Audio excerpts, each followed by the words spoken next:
And joining us now is Congressman Pat Fallon. He's a North Texas Republican who also won his GOP primary last night. Congressman, thank you for joining us and congratulations on your victory last night. No time to celebrate, lots of business at hand. What is your opinion on how President Biden is dealing with the big story of the day, obviously, in Ukraine? Well, you know, I think we're largely united behind hopefully one policy, which would be to ensure that the Ukrainians remain independent and a sovereign state. Vladimir Putin, I signed on to a letter, Brett, back in November, beseeching the president to send more asymmetrical aid to the Ukrainians then, and unfortunately the administration dragged their feet. But now we are where we are, and we need to get as much asymmetrical war materials, and I'm talking about like Javelin, anti-tank missiles, Stingers, anti-aircraft, harpoons, machine guns, IEDs, anti-tank mines, machine guns, and ammo. The Ukrainian people have been incredibly brave and courageous. They're, I think, teaching us all a lesson in patriotism, and we'll need to do everything we can to support them. Are we not all in agreement on doing those things right now, ASAP? I think so. There's a logistical issue, and of course, you know, we can't really focus on what happened in November now. It's a matter of what we can do in the present.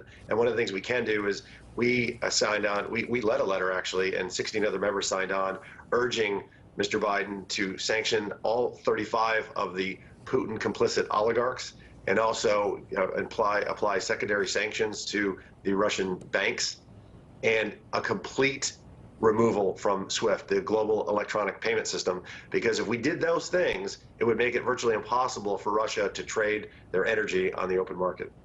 What about a no-fly zone? I know Zelensky's asked for one, others have asked for one. Is that even doable? Yeah, I think that you're talking about the only way to enforce it would be to fly, you know, American aircraft over Ukraine, I would think, to make it effective. And then you're talking about probably a hot war with Russia.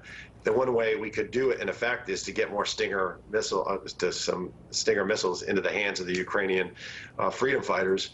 And that could, because anything below 18,000 feet, any aircraft, if a Stinger locks onto you, you're probably going to fall from the sky. And it's particularly dangerous with the helicopters as well. We need to get more Stingers. And I think President Zelensky has actually asked for a number just under 100. And we need to see what we can do to get them there.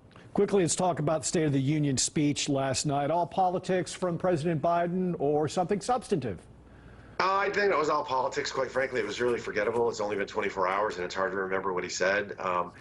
This administration and Nancy Pelosi and Chuck Schumer haven't really been operating at all in a bipartisan fashion. And being a freshman member of Congress, that was disappointing, because I understand we're going to have our partisan fights, but not everything, Brett, has to be partisan. Transportation, for instance, should be something that's partisan. It might be regional, but it shouldn't be partisan. So no, I didn't see anything that I don't think this one's going to go down in the history books. Well, so you're not in favor of closing the border like he asked for last night?